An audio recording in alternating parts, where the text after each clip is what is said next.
Este programa especial y diferente al formato regular de Gracia a Vosotros, en la traducción simultánea de un sermón predicado en la conferencia Fuego Extraño, llevada a cabo del 16 al 18 de octubre del año 2013, en la iglesia del pastor John MacArthur.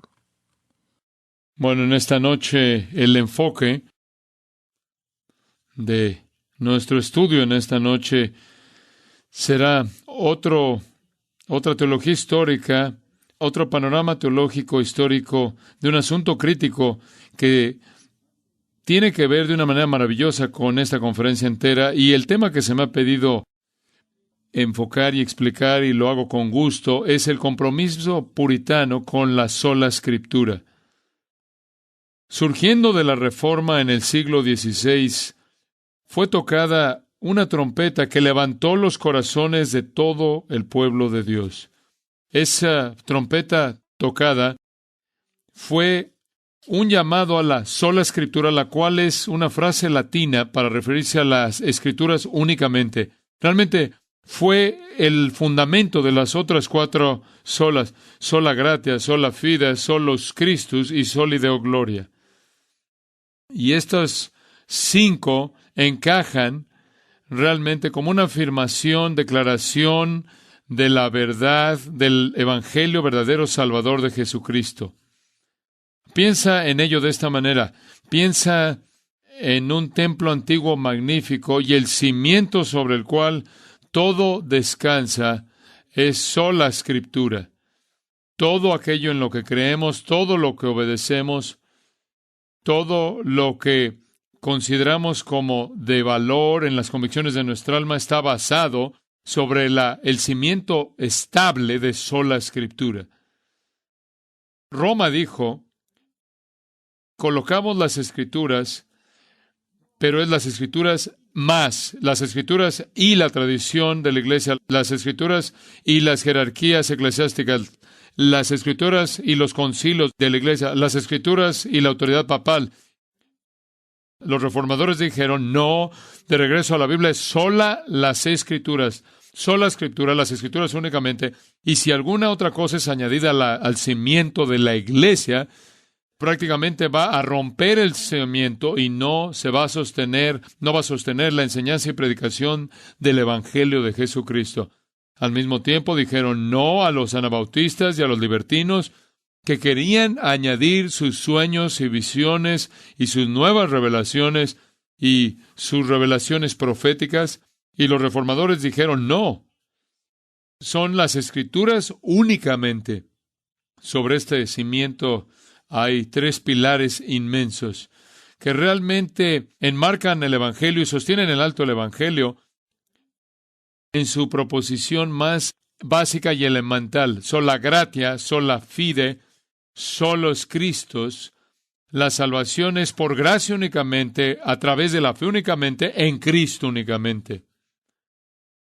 Roma quería agregar obras buenas y bautismo y asistencia a la iglesia, ritos y indulgencias y María y el tesoro del mérito, etcétera, etcétera, etcétera. Y simplemente lo que hicieron es que continuaron añadiendo a su camión de carga todo tipo de basura. Y los reformadores, debido a que regresaron a la palabra de Dios, las Escrituras únicamente, dijeron no. La salvación, el Evangelio verdadero Salvador, es por gracia únicamente, a través de la fe únicamente, en Cristo únicamente. Y cuando eso está en su lugar, cuando este cimiento está en su lugar, en estos tres pilares inamovibles, y cuando estos pilares están en su lugar, entonces el pináculo y el techo sobre el todo, que a lo cual apunta todo, es soli Deo gloria, para la gloria de Dios únicamente. Esa es la reforma entera en una cápsula. Este es el asunto entero reducido a sus partes más elementales, pero todo descansa en sola Escritura. Los reformadores, por así decirlo, edificaron un muro sobre este fundamento. Dijeron, no podía haber una invasión, nada se podía meter ahí para aumentar esta este cimiento puro de sola Escritura. Después de que dejaron de vivir, los siguientes gigantes que entraron en una fila larga de hombres piadosos eran aquellos que fueron conocidos como los puritanos. Y la época puritana realmente comenzó a mediados del siglo XVI con la ascendencia de la reina Isabel llegando al trono de Inglaterra y la remoción de María la Sangrienta de su reinado de terror, conforme trajo de regreso sus creencias católicas y mató a unos 288 de los mejores predicadores y mujeres también que Dios jamás levantó. Y de hecho, siempre la tengo en mi Biblia de predicación. John Rogers, quien quemó en 1555, fue incinerado en la hoguera, en la estaca, por manos de María la Sangrienta. Y después del reinado de María, se volvió un nuevo reinado con Elizabeth en el trono, y entró un nuevo movimiento conocido como el movimiento puritano, que buscaba purificar dentro de la Iglesia de Inglaterra y traer a la Iglesia de regreso la pureza de sola Escritura, sola gratia, sola fide, solus Christus y soli Deo gloria. Fueron estos puritanos que fueron tan poderosamente usados por Dios. Pocos movimientos en la historia de la Iglesia han estado tan centrados en la Biblia y tan orientados a la Biblia como lo fue el movimiento puritano. Y esta noche quiero que consideremos su compromiso con sola Escritura. Y quiero hacerlos bajo 3 encabezados. Quiero hacer de esto simple y quiero que vean hacia dónde nos dirigimos. Estos 3 encabezados, con respecto a sola Escritura, fueron definidos por los estudiosos de Westminster. Número 2, fue diluido por los cuáqueros. Y número 3, fue defendido por Juan Owen, el Calvino de Inglaterra. Hacia ahí nos dirigimos. Y quiero comenzar en primer lugar ahora con sola Escritura, definida por los estudiosos de Westminster. Y antes de que comencemos a ver quizás la declaración doctrinal más impresionante de fidelidad a la palabra escrita de Dios, especialmente su lugar en la historia, quiero presentarles algunas marcas distintivas de las Escrituras mismas, de sola Escritura. En otras palabras, antes de que entremos a la historia de la Iglesia bajo este encabezado, quiero que piensen conmigo cuáles son esas marcas distintivas de la Biblia misma con respecto a sola Escritura, las Escrituras únicamente. Tendré que comenzar, en primer lugar, con la inspiración de las Escrituras. La Biblia dice de sí misma en 2 Timoteo 3:16, toda la Escritura es inspirada por Dios. Toda jota, toda tilde, todo capítulo, todo versículo, todo libro dentro del canon de las Escrituras ha sido exhalado por Dios, ha salido de la boca de Dios. No fueron los autores los que fueron inspirados, sino que fueron las Escrituras las que fueron inspiradas. Los autores fueron los instrumentos en la mano de Dios que registraron lo que Él quiso que ellos escribieran usando sus propios temperamentos, sus propias personalidades y vocabulario, y usando su trasfondo y experiencia. No obstante, escribieron precisamente lo que Dios quiso que escribieran. Jesús dijo en Mateo 4, versículo 4, no solo de pan vivirá el hombre, sino de toda palabra que sale de la boca de Dios. Toda palabra de las Escrituras sale de la boca de Dios. Es como si la revelación divina en la Biblia hubiera descendido de Dios arriba. Hebreos 4, versículo 12, leemos, porque la palabra de Dios es viva y eficaz. Este libro está vivo. Este libro tiene la vida de Dios dentro de sí mismo porque es el aliento mismo de Dios. Es inspirado por Dios. Jesús dijo en Juan 6:63, las palabras que os he hablado son espíritu y son vida. No solo la inspiración de las Escrituras, sino también la inerrancia de las Escrituras está involucrada e incluida en sola Escritura. Y debido a que la Biblia es exhalada por Dios, es inspirada por Dios, es por lo tanto la palabra de Dios, y debido a que Dios es santo, Dios no puede mentir. Dios es verdad y toda palabra de Dios es verdadera. Tito 1, versículo 2 dice, Dios no puede mentir. ¿Hay algunas cosas que Dios no puede hacer? Claro que las hay. Dios no puede pecar, Dios no puede negarse a sí mismo, Dios no puede mentir. Hebreos 6, versículo 18, es imposible que Dios mienta. Jesús oró en Juan 17, 17, tu palabra es verdad. Proverbios 30, versículo 5, toda palabra de Dios es limpia. Entonces, sostenemos en alto con los puritanos, como lo veremos en tan solo un momento, la inerrancia misma de la palabra de Dios, que Dios se ha hallado veraz y todo hombre mentiroso. En tercer lugar, la infalibilidad de las Escrituras. Todo lo que ha sido registrado en las Escrituras debe suceder. Las palabras del Señor no pueden fallar. Isaías 40, versículo 8. Sécase la hierba y marchítase la flor, pero la palabra de el Señor permanece para siempre. Jesús dijo en Mateo 5, versículo 18, porque hasta que el cielo y la tierra pasen, ni una jota ni una tilde pasará de la ley hasta que todo se haya cumplido. Jesús diría que las Escrituras no pueden ser quebrantadas.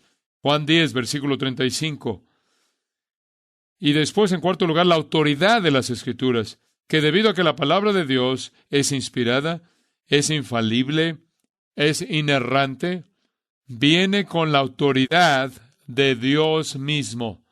Cuando la Biblia habla, Dios habla. Y cuando Dios habla, Él habla con autoridad soberana en su palabra. Salmo 19, versículo 7, ya ha sido leído esta noche. La ley de Jehová es perfecta. No son las sugerencias del Señor, no son las opciones del Señor, no son las consideraciones del Señor. Es la ley de Jehová y es algo que tiene autoridad sobre la conciencia y vida de todo hombre. Salmo 19, versículo 8. El mandamiento de Jehová es puro. Es el mandamiento de Dios mismo para todo hombre y toda mujer. Eso es la razón por la que Pablo dijo en 1 Tesalonicenses 4, 15, porque esto os decimos a vosotros por la palabra del Señor. En quinto lugar, su perspicuidad. Sola Escritura significa que la palabra de Dios es clara, es comprensible, es una revelación lúcida. Mateo 22, versículo 31, Jesús le dijo a los fariseos, pero acerca de la resurrección de los muertos, ¿no habéis leído? ¿Tienen dos ojos? ¿Tienen dos células cerebrales que están conectadas entre sus oídos? ¿Que no pueden procesar la información? ¿La revelación clara en la palabra de Dios? En Mateo 19, versículo 4, Jesús respondió y dijo, ¿no habéis leído que el que los creó desde el principio, varón y hembra los creó? Dios ha hablado de una manera tan clara en su palabra que ningún hombre puede usar como excusa, no entendí lo que Dios dijo. Dios no ha tartamudeado en su palabra. Dios ha hablado con precisión y claridad y es un mensaje comprensible. Pero necesitamos la iluminación del Espíritu Santo, sí. Pero cualquier falla en comprensión de la Biblia no es culpa de la Biblia, sino culpa del hombre. Pero lo que Dios ha dicho, lo ha dicho con claridad abundante en su palabra. ¿Y qué diferencia fue esto con Roma? Roma dijo, el hombre en la banca, la mujer en la banca, no puede entender la Biblia. Esa es la razón por la cual no vamos a traducirla en su idioma. Esa es la razón por la cual la predicación va a ser en latín. Esa es la razón por la que les vamos a decir que creer, porque son incapaces de entender la Biblia. Y los puritanos y los reformadores dijeron, no, el granjero en el campo va a conocer más la Biblia que el Papa en Roma, para que la palabra de Dios, marcada por la perspicuidad, es clara en asuntos que tienen que ver con la salvación y la vida piadosa. En sexto lugar, sola Escritura implica la suficiencia de las Escrituras, que la palabra de Dios es capaz de llevar a cabo todos los propósitos de Dios aquí en la tierra, conforme la palabra de Dios es traída en los asuntos de la vida e individuos en esta vida. Isaías 55, versículo 11, Dios dice, mi palabra que sale de mi boca no volverá a mí vacía, sin cumplir lo que yo quiero, sin tener éxito en aquello para que yo la envíe. Los propósitos redentores de Dios se van a cumplir en este mundo mediante la palabra de Dios, la cual es suficiente para hacer todo lo que Dios desea hacer en este mundo. Y la palabra de Dios es poderosa para convencer de pecado, es poderosa para convertir, es poderosa para conformar, es poderosa para consolar, es poderosa para corregir. La palabra de Dios es poderosa, es más poderosa que cualquier otro objeto que tú y yo jamás tendremos en nuestras manos. Pedro dice, porque habéis sido renacidos, no de simiente corruptible, sino incorruptible, esto es, por la palabra de Dios que vive y permanece para siempre. Hay tanta vida en este libro que cuando este libro es plantado en la tierra de corazones humanos, habiendo sido preparados por el Espíritu Santo de Dios, cuando Dios, por su gracia soberana, hace que esa semilla germine, produce vida eterna. Y es este libro únicamente que santifica y que conforma a los creyentes en la imagen misma de Jesucristo. En séptimo lugar, sola Escritura implica la inmutabilidad de las Escrituras. Esto es que nunca cambiará. Siempre es igual. Salmo 119, versículo 89. Por siempre, oh Jehová, tu palabra está establecida en los cielos. Salmo 119, versículo 160. Cada una de tus ordenanzas justas es eterna. Escucha, lo que es correcto siempre será correcto, lo que está mal siempre estará mal. El camino de salvación siempre será el camino de salvación. La revelación de Dios es incambiable porque Dios mismo es inmutable e incambiable. La sola Escritura implica también la invencibilidad de las Escrituras, que es un arma superior en la mano del hombre o la mujer de Dios, conforme es usada. Dios dice en Jeremías 23, 29, no es mi palabra como fuego, declara Jehová, y como martillo que quebranta la piedra. Hebreos 4, versículo 12 dice, porque la palabra de Dios es viva y eficaz y más cortante que toda espada de dos filos. ¿Qué palabra tan poderosa, qué instrumento tan penetrante es la palabra del Dios vivo? Es un arma invencible. Y finalmente, sola Escritura implica la finalidad de las Escrituras. Esto es que no hay nueva revelación que debe ser dada al hombre después del cierre del canon de las Escrituras, que tenemos una fe que ha sido una vez dada a los santos, de acuerdo con Judas 3, Apocalipsis 22, 18, yo testifico a todo que oye las palabras de la profecía de este libro. Si alguien añade a ellas, Dios añadirá a él las plagas que están escritas en este libro. Todas estas verdades son inherentes en esta afirmación de sola Escritura. ¿Y por qué esto sería tan importante para esta conferencia y para nuestro entendimiento de la palabra de Dios? Es este último elemento de la finalidad exclusiva de la revelación divina en la palabra escrita de Dios. Dios ha traído la consumación de su mensaje a nosotros en la revelación especial santificadora en la verdad de su palabra escrita. Conforme los puritanos se reunieron en 1643, llamados por el Parlamento inglés, se les mandó que escribieran una declaración doctrinal que gobernara la tierra y en 1646 completaron su bosquejo y la ratificación de la Confesión de Fe de Westminster. Hubieron 121 estudiosos y teólogos, pastores y maestros, junto con otros 30 laicos clave, se reunieron a lo largo de 1100 sesiones. Y conforme escribieron la Declaración Doctrinal de Westminster, el Catecismo corto y el largo, comenzaron su confesión de Westminster con el capítulo 1. El capítulo 1 está titulado de las Sagradas Escrituras, y en su declaración doctrinal escribieron muchos años atrás, inclusive refinaron aún más lo que había sido escrito 100 años antes por los reformadores. Conforme nuevos desafíos fueron enfrentados por la iglesia en ese entonces, necesitaban ser más explícitos, necesitaban ser más definidos en lo que ellos creyeron acerca de las Escrituras. Y es una declaración doctrinal en su primer capítulo que se ha mantenido en alto a lo largo del tiempo y prácticamente es una declaración de todo lo que la Biblia enseña acerca de sí misma. Y quiero que caminemos a lo largo de algunos de estas declaraciones para que vean cómo lo comprometidos que estaban los puritanos con sola escritura.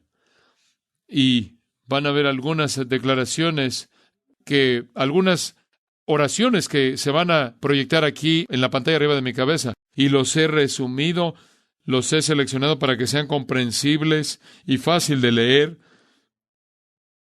Y como fueron originalmente leídos y los tenemos en la actualidad, hay una mayor amplitud y profundidad en estos párrafos, pero para ayudar en nuestra comunicación, quiero que vean y entiendan lo que las mentes más grandes puritanas destilaron en una declaración de sola escritura. Y lo que quiero que observen es que en el capítulo 1, sección 1, comenzaron con la declaración acerca del cese de cualquier revelación nueva y estaban determinados por afirmar que creerían únicamente en la Biblia.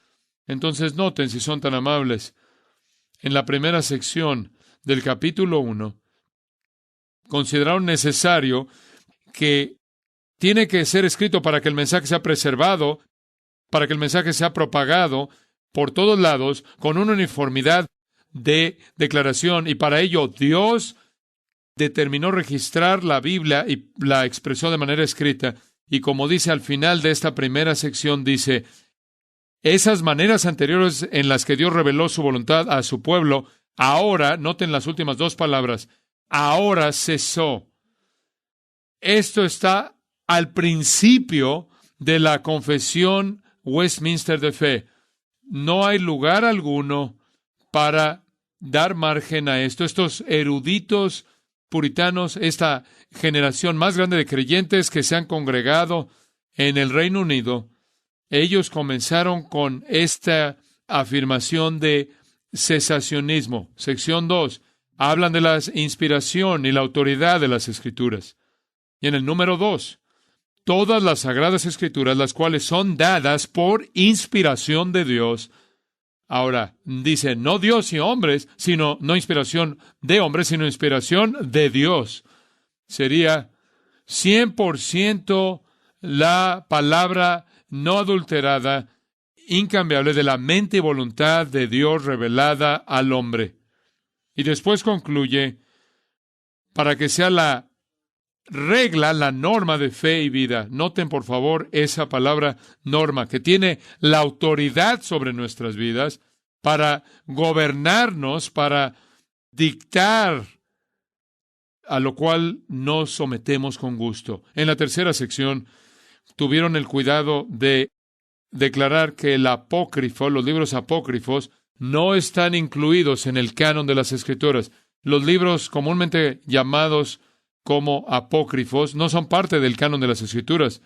Confinaron esta inspiración, reconocieron que está contenida dentro de los 66 libros de la Biblia, 39 en el Antiguo, 27 en el Nuevo. La cuarta sección dice, la autoridad de las Sagradas Escrituras debería ser creída y obedecida. De nuevo, es una declaración de la autoridad de la palabra de Dios y su poder gobernante por encima de las vidas de hombres y mujeres. En la sexta sección leemos de su suficiencia. Todo el consejo de Dios con respecto a todas las cosas que son necesarias. ¿Escucharon eso? Todas las cosas que son necesarias para su propia gloria, la salvación del hombre, fe y vida, están en las Escrituras. No hay necesidad de buscar en ningún otro lugar. No hay necesidad para que nada más se le agregue. No hay necesidad que ningún otro apéndice suplemente la revelación divina en la palabra escrita de Dios. Afirmaron las Escrituras que ya les leí que todas las cosas necesarias para la salvación y la santificación, para la gloria de Dios, se encuentran en nuestras Biblias.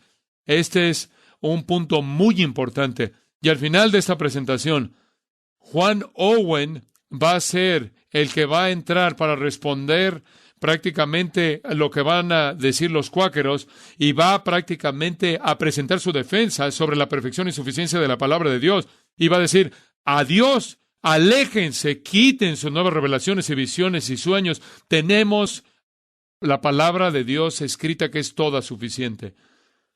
En esta sexta sección también encontramos otra declaración cesacionista. Dice, nada, ¿entienden lo que quiere decir nada? Nada, en ningún momento. ¿Entienden lo que quiere decir en ningún momento? Debe ser añadido, sea por revelaciones nuevas del Espíritu o tradiciones de hombres. No estés trayendo tú, esto dijo Jehová, si no tiene capítulo y versículo. Y sé que ese es un reflejo de su propio corazón y su compromiso con la palabra escrita de Dios. Número 7 y 9 tienen que ver con la perspicuidad de las Escrituras, lo claro que es este libro. Observen el número 7, escuchen el número 7. Esas cosas que son necesarias para ser conocidas, creídas y observadas para la salvación, son presentadas de una manera tan claras y abiertas en algún lugar de las Escrituras u otro. Esto es, todo lo que necesitas saber para ser salvo está claramente presentado en la Biblia. Todo lo que necesitas saber para seguir la voluntad de Dios está declarado de manera clara en este libro. Todo lo que necesitas saber para vivir de tal manera que traigas honra y gloria a Dios se declara de una manera clara en este libro. Escucha, este libro no es difícil de entender, simplemente es difícil de aceptar. ¿Qué parte de por Cristo únicamente, por gracia únicamente, por fe únicamente no lo entiendes? Inclusive un niño puede llegar a la fe en Jesucristo.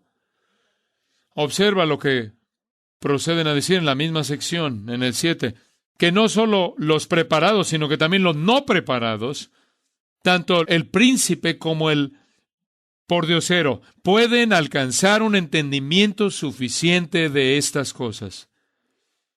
Si hay algún velo, no es por las Escrituras, el velo está en las mentes oscurecidas, entenebrecidas de los hombres. Sección 9. Al continuar con esta perspicuidad, la regla infalible de la interpretación de las Escrituras son las Escrituras mismas, y lo que eso está diciendo es que las Escrituras son el mejor intérprete de las Escrituras. Si hay algo que no está claro en un lugar, es abundantemente claro en otro lugar. Y los pasajes más claros traen luz sobre los pasajes menos claros, porque la Biblia nunca se contradice a sí mismo, porque la Biblia habla con una voz. Thomas Watson, mi puritano favorito, dijo, así como un diamante solo puede cortar un diamante, las Escrituras interpretan a las Escrituras. Y finalmente, número 10, es un resumen final en este primer capítulo acerca de la autoridad de la palabra de Dios. Y simplemente para concluir con esto, dijeron, el juez supremo, mediante el cual toda controversia debe ser determinada y debe ser examinada, no puede ser nadie más que el Espíritu Santo hablando en las Escrituras. No hablando en tu revelación, no hablando en tus sueños y visiones, no hablando en tus lenguas, hablando en las Escrituras únicamente. Y la palabra de Dios será el árbitro más elevado en todo asunto para la vida de la iglesia. Este es el compromiso de los puritanos en 1646. Conforme escribieron este documento extraordinario, habiéndose reunido 1100 veces en el curso de esos 3 años, conforme se aferraron a la palabra de Dios y permanecieron fiel a ellos, la iglesia siempre es fuerte, está en su mayor fuerza cuando se aferra a la palabra de Dios de esta manera. La iglesia está en su mejor condición en toda época de la historia de la iglesia, cuando la iglesia se aferra solo a la Escritura, y cuando la iglesia se desvía un paso de sola Escritura, coloca su pie en la pendiente descendiente, y es cuestión de tiempo para que termine descendiendo al liberalismo y ecumenismo hasta que llegue al gnosticismo, terminando en el ateísmo. La posición más elevada es sola Escritura. Esa es la plataforma más Escritura. Toda denominación que se desvía y todo seminario que se desvía en este punto. Toda iglesia que se desvía en este punto. Toda denominación, todo seminario y toda iglesia que es fuerte en la gracia de Dios, es fuerte en estar anclada en sola Escritura. No es negociable. No solo somos dogmáticos en esto, somos dogmáticos como un bulldog. La palabra de Dios no está abierta a debate. Ahora, en segundo lugar, no solo definida por los estudiosos de Westminster, sino que en segundo lugar quiero que observen tristemente, diluida por los cuáqueros. Cuando Dios abre las ventanas del cielo para bendecir a su pueblo, el cielo abre las puertas del infierno para destruir. Y cuando Dios está haciendo su mayor obra, puedes estar seguro de que el diablo está ahí, listo para meter su religión engañosa. Mientras que los puritanos estaban reuniéndose en Westminster en los 1640, exactamente en el mismo tiempo, en el mismo momento, virtualmente en el otro lado de la ciudad, el diablo estaba llevando a cabo su obra. Y al mismo tiempo se levantó en los 1640 un grupo marginal que llegaría a ser conocido como los cuáqueros. Esta secta radical también era conocida como la Sociedad Religiosa de Amigos. Y decían haber estado recibiendo nuevas revelaciones y decían estar recibiendo profecías. Y junto con eso estaban siendo desviados al hiperemocionalismo y al misticismo, y ahí es hacia donde siempre lleva cuando quitas el ancla de sola Escritura. Fueron guiados por un hombre llamado Jorge Fox y organizaron su primera asociación en 1652. Y en el corazón de la teología cuáquera se encontraba este mensaje, que uno puede ser salvo de manera independiente de las Escrituras, que hay una luz interna en toda persona, y esta revelación interna o interior hace posible la salvación para toda la humanidad, y llamaban a esta luz interior el Espíritu que moraba en el hombre, y decían que el Espíritu inclusive estaba también en incrédulos. Y conforme se congregaron como incrédulos, decían que tenían al Espíritu Santo dentro de ellos. Y entrar a un servicio de adoración de cuáqueros, cuando entrabas, no veías a un pastor ordenado. Nadie entraba al púlpito con la palabra de Dios y exponía la palabra de Dios escrita, sino que todos se sentaban en un edificio como en el que estamos sentados, y se les animaba a meditar. Y conforme te sentías impulsado, simplemente te ponías de pie y hablabas. Y dabas dirección a las vidas del resto de la gente. A las mujeres se les animaba que se pusieran de pie y predicaran a los hombres. Y a partir de este compromiso, por ser abiertos y no cautelosos,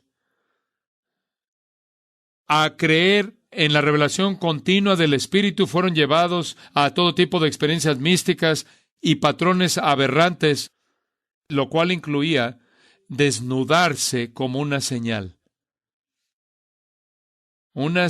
de juicio. Y en junio de 1654, dos mujeres cuáqueras, Elizabeth Fletcher y Elizabeth Levens, visitaron Oxford para traer el mensaje cuáquero a la ciudad universitaria. Estas dos mujeres comenzaron a predicarle a los alumnos de Oxford, para advertirles a los alumnos de los males del estudio y para pedirles y para advertirles del peligro de entregar sus mentes al mundo intelectual de la academia. Y buscaban persuadirlos de que lo único que necesitaban era la luz interna por el Espíritu Santo. No necesitaban la biblioteca, no necesitaban el salón de clases, no necesitaban a sus profesores. Dios simplemente les hablaría en su espíritu dentro de ellos.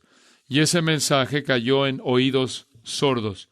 Una de estas mujeres se desvistió y anduvo caminando semidesnuda por Oxford con el pecho descubierto, diciendo que era una señal de juicio en contra de los alumnos hipócritas.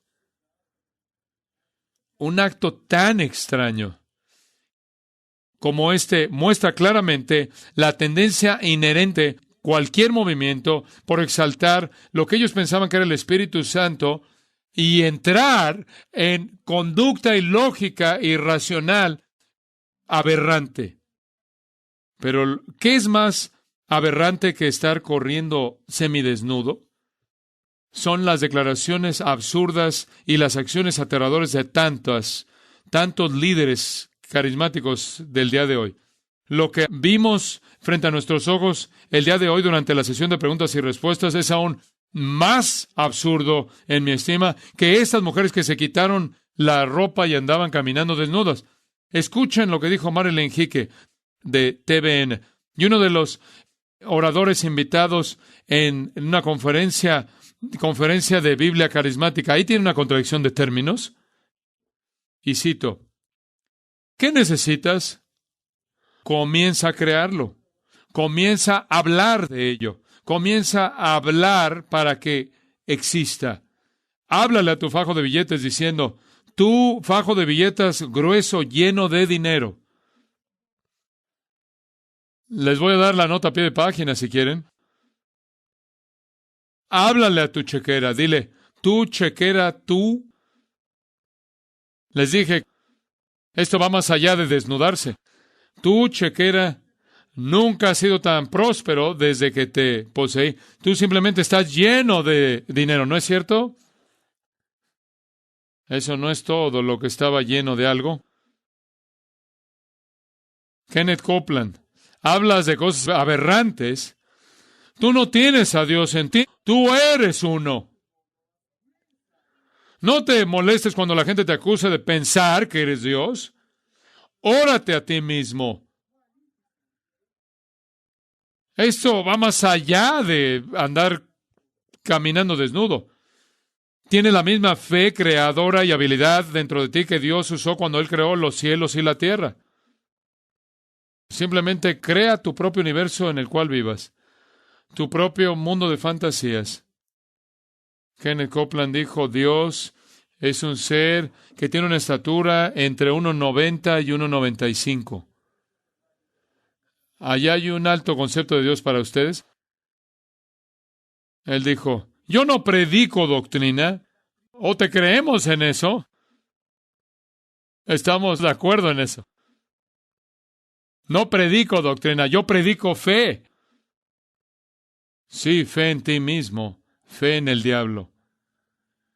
Kenneth Hagin dijo, el creyente es tanto una encarnación como lo fue Jesús de Nazaret.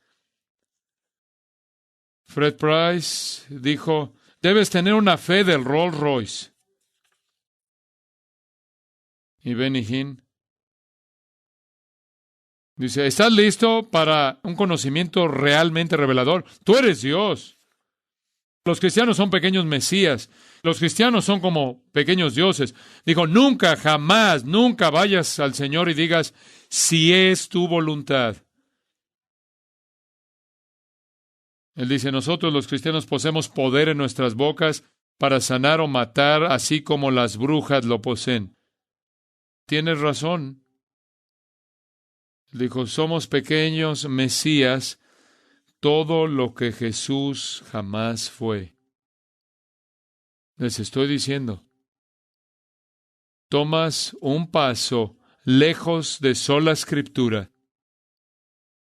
Te alejas un paso de sola Escritura y has colocado tu pie en una cáscara de plátano teológica, estás en una pendiente resbalosa, es inevitable que te estás dirigiendo hacia abajo y más abajo hasta que choques en el fondo.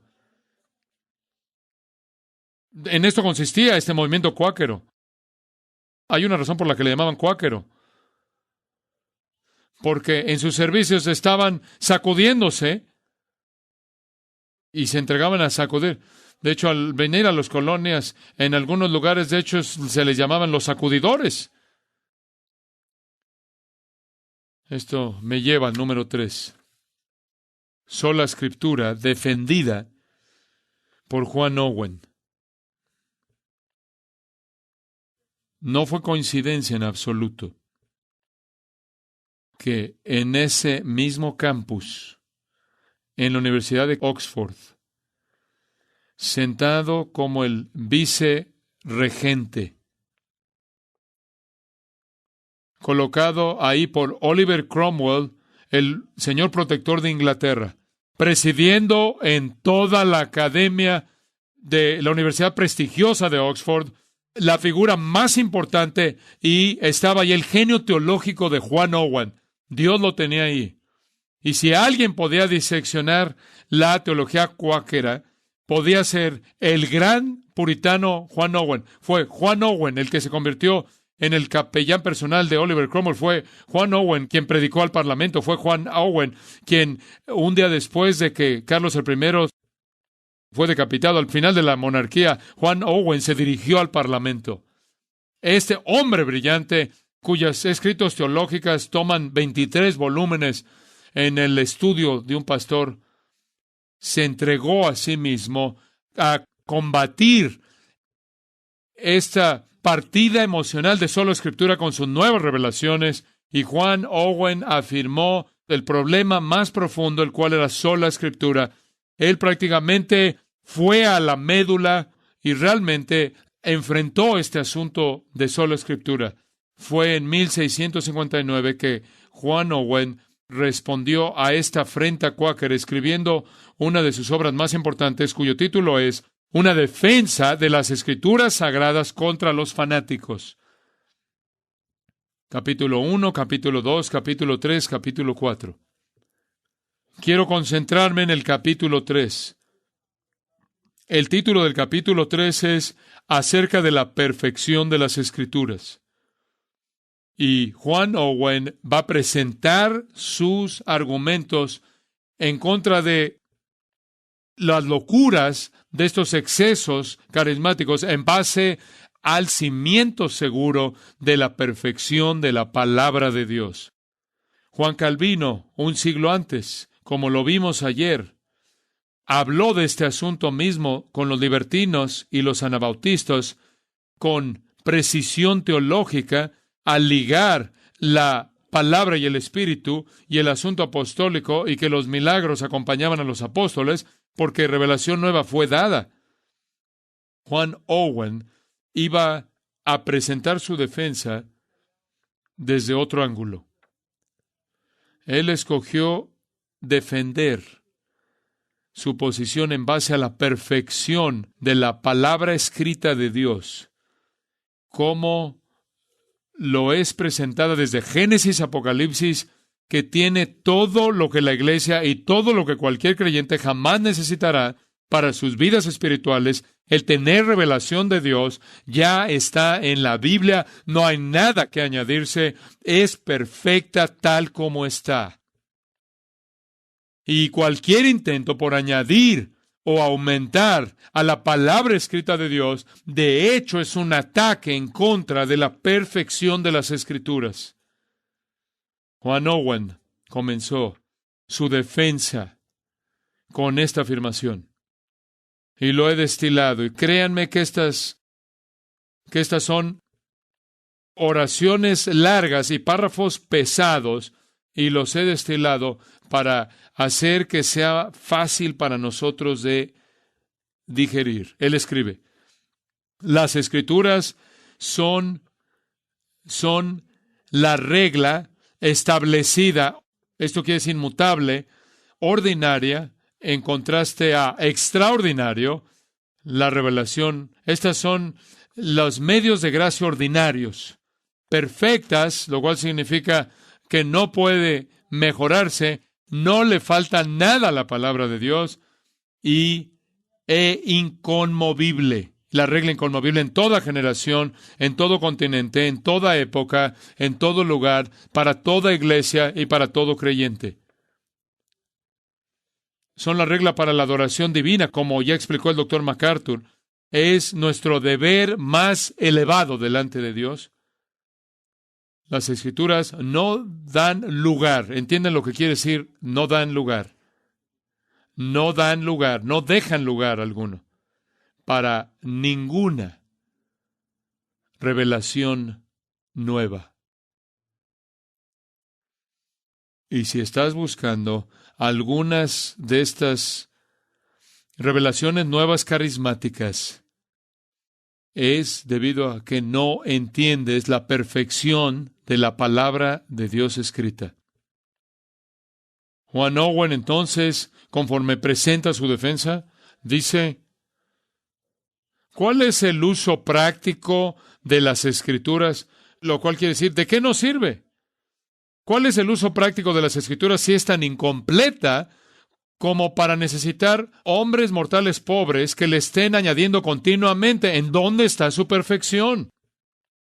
Y la respuesta tendrá que ser, si estás tratando de agregar a la misma, estás haciendo una declaración de que no es perfecta ya, aunque dice que es perfecta. Dice que es inspirada, inerrante, que es suficiente para todos los propósitos de Dios.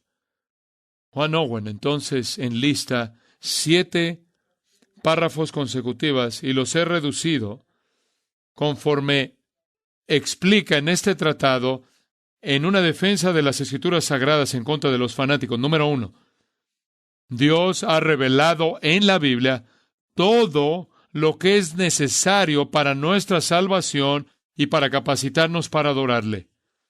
Esto es la suficiencia de las Escrituras.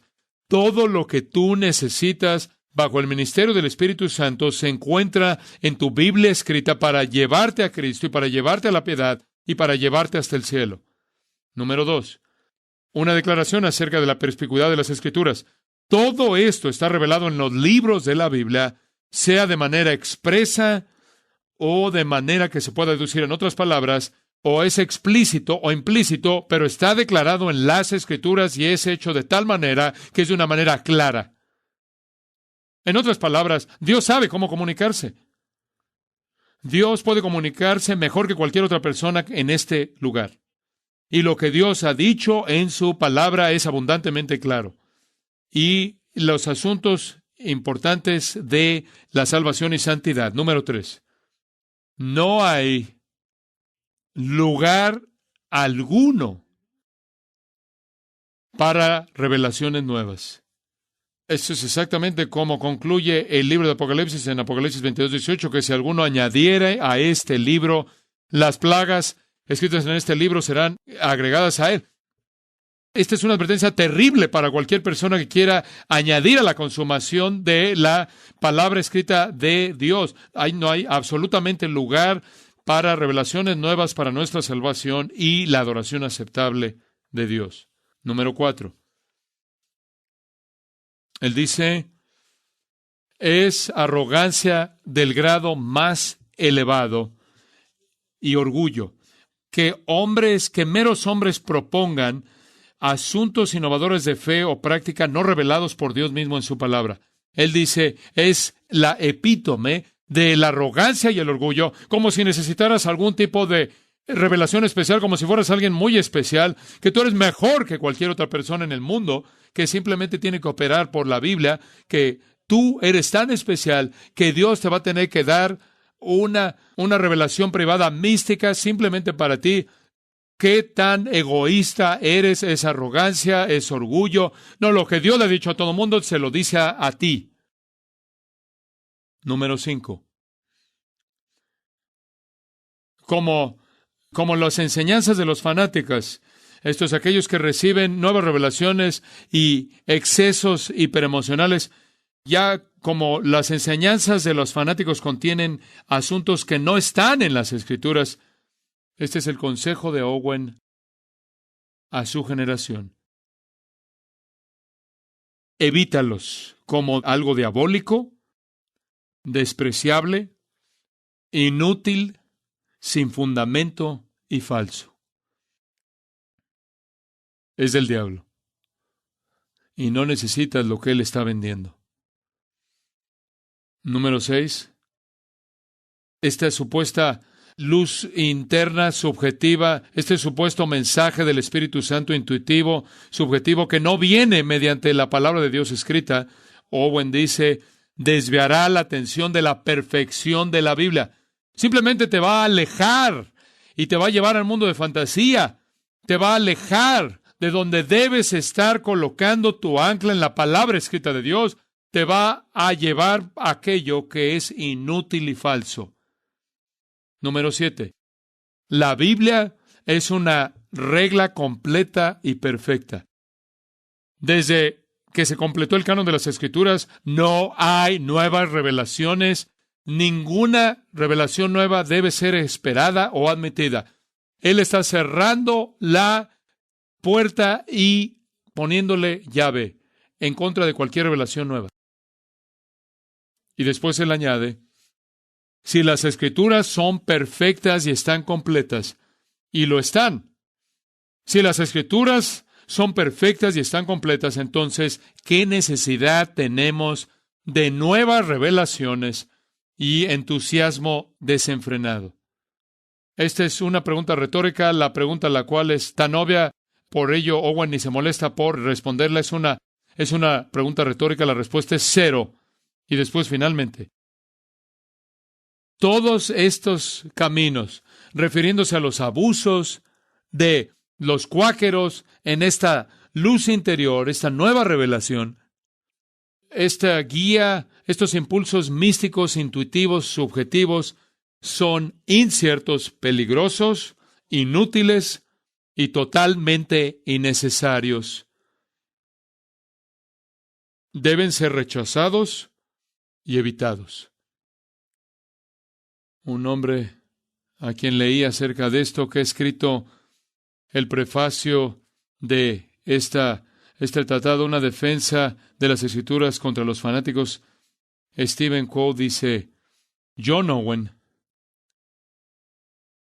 si John Owen viera el escenario de la iglesia en la actualidad, si él viera el anhelo y la lujuria por nuevas revelaciones más allá de la Biblia, él dice, todo regresaría a la causa de raíz,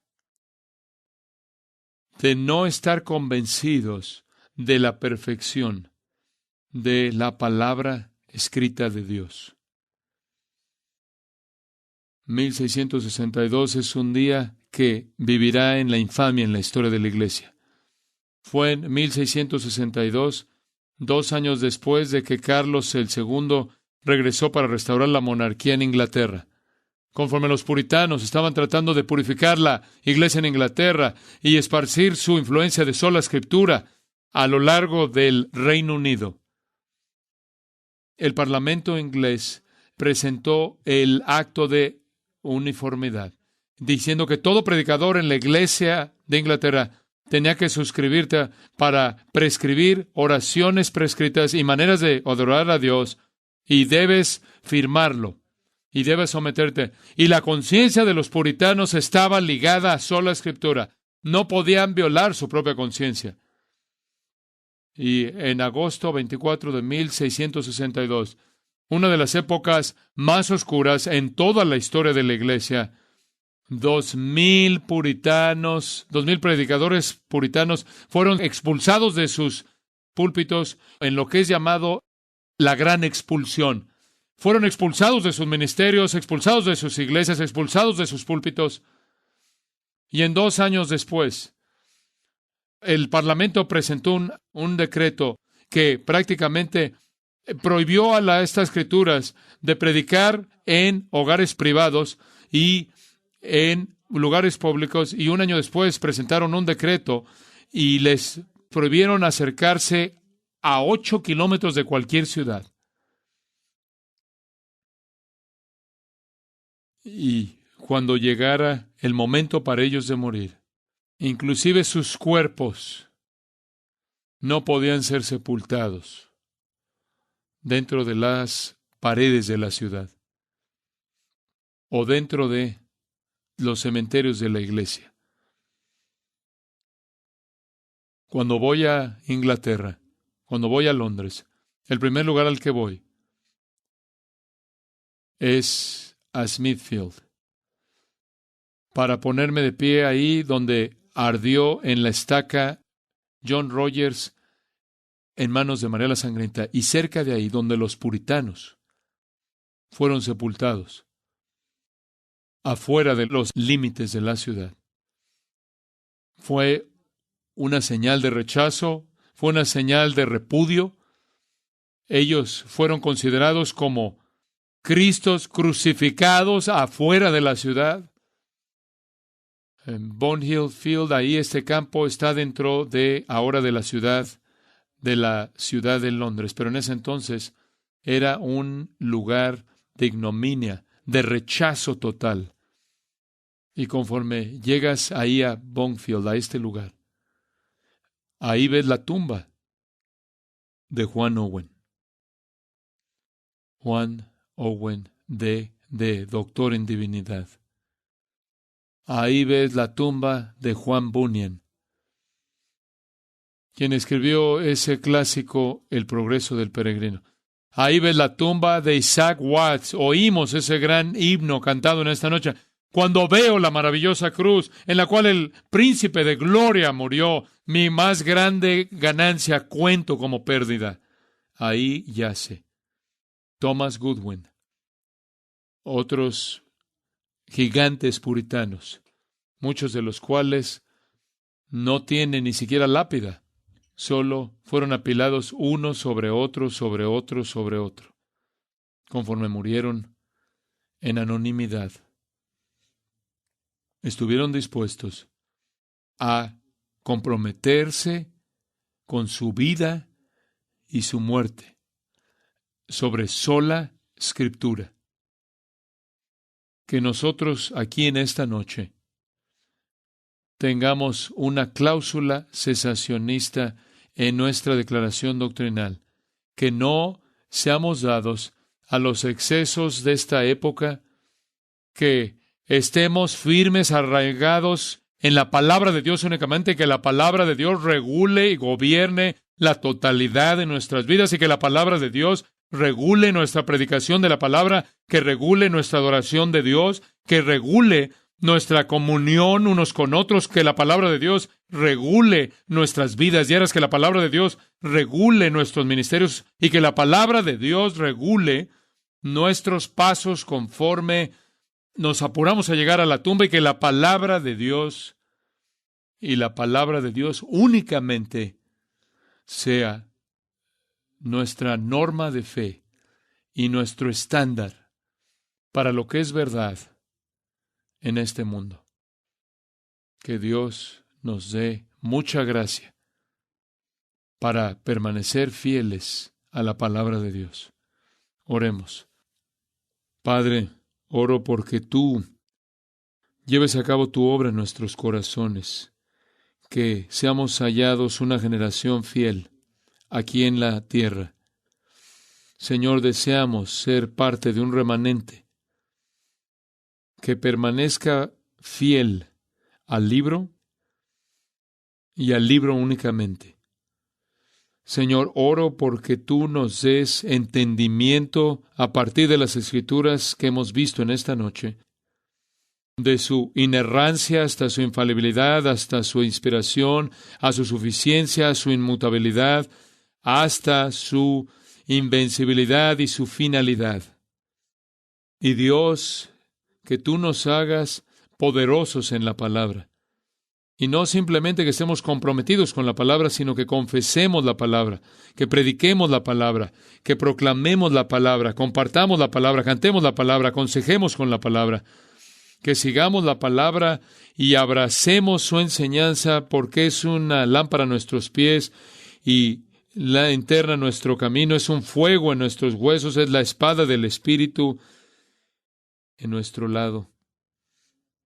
Oh Dios, gracias, porque nos has encomendado, siendo nosotros peregrinos y extranjeros en este mundo, un tesoro tan grande como tú lo es tu palabra, escrita que es perfecta, la cual nos dice y nos enseña de nuestro Salvador perfecto, Jesucristo. Es en su nombre que oramos. Amén. Este ha sido un programa especial producto de una traducción simultánea, predicado en la conferencia Fuego Extraño, llevada a cabo del 16 al 18 de octubre del año 2013.